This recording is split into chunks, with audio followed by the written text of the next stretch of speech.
Hello, beautiful people. We are talking about confrontation, conflict, and conflict resolution. In part one, we basically talked about the components of conflict resolution, the most important components of confrontation, conflict, and conflict resolution, and that's emotional intelligence and listening. And we also talked about why it's important to confront conflict. In part two, we're going to discuss the steps of managing conflict or conflict resolution. And so, number one, it's back, reflection. You need to reflect on the incident or series of incidents that brought about the conflict in the first place, or that brought about these bad feelings that you have that are affecting you on a deeper, persistent level. And so, in order to reflect, you've got to write some things down. So, write down actual incidents, because when you are engaging in this issue with the person in question, you're going to need some concrete examples so that that person can reflect as well, and then adapt and work towards resolution. You need to write down, what was said or done that didn't sit well with you, and what was the end result. How did that make you feel? How did that impact the relationship? And how did that possibly impact business? So these steps, if you hadn't realized already, can work equally as well with personal relationships as well as business relationships. So that's step one, reflect. Step two, request a meeting with the person in question. If it's an interpersonal relationship, it would be more like a discussion. Let's talk. If it is a professional relationship, either a supervisor or a colleague, because colleagues have conflict probably more often than supervisors and employees do. If it's someone at work, basically, or in your professional life, request a meeting in writing via email. Text messages probably aren't appropriate for something like this. The recipient, the receiver, needs to know that this is some kind of serious matter. So request it that way, and it needs to be a brief request. You don't need to start detailing the issue in the email.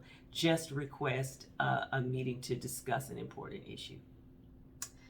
So then that leads me to number three, preparing for the meeting.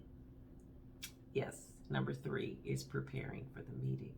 This is going to take a lot of preparation on your part. So depending on when you schedule the meeting, you may or may not have a whole lot of time to mull this over. So get to it right quick, basically. So in preparation for the meeting, you really need to script out everything.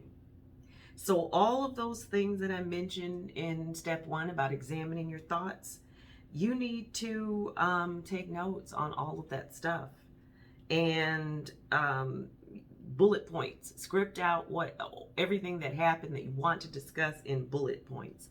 All those concrete incidents and examples of things and events that occurred that rubbed you the wrong way, or has hurt you or harmed you in some way.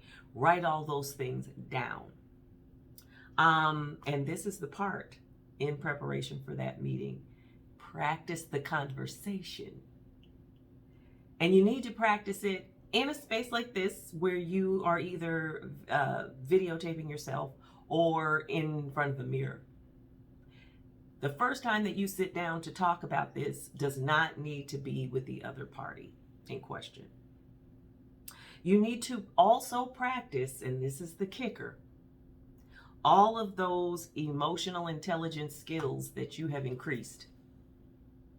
So you need to begin that conversation in a way that does not attack the other person.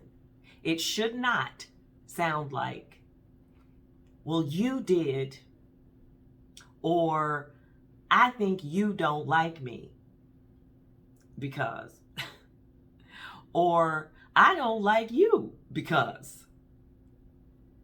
This does not need to be presented as a personal attack. Instead of starting that way, you need to start with, I wanted to discuss something that happened on X date and how that made me feel. Or I want to discuss several things that happened over the past 6 months that happened over the past 6 months and how those things made me feel. That's how you should start that meeting. And then maybe go in chronological order and end with the final thing and how that was basically the thing that sent you over the edge, the straw that broke the camel's back. That is how you need to prepare for this conversation. You need to employ all of those stages, steps, essentials of emotional intelligence, types of emotional intelligence. You need to be able to employ all of that. And a part of practicing this conversation is to get so accustomed discussing it that you are not nearly as emotionally charged as you were when the incident occurred or over time that you have been stewing and brewing. And please, let's not allow this issue to stew and brew, as I mentioned in the first part. Suppressing, repressing, and then being passive aggressive and microaggressive, that does not work. That makes the problem worse. So in the next part, we will discuss the meeting itself. What happens or what should happen during that meeting or discussion. My name is Dr. Sonya McCoy-Wilson, and I am an executive coach. If you'd like to find out more about me, please check out my link tree below. I look forward to seeing you.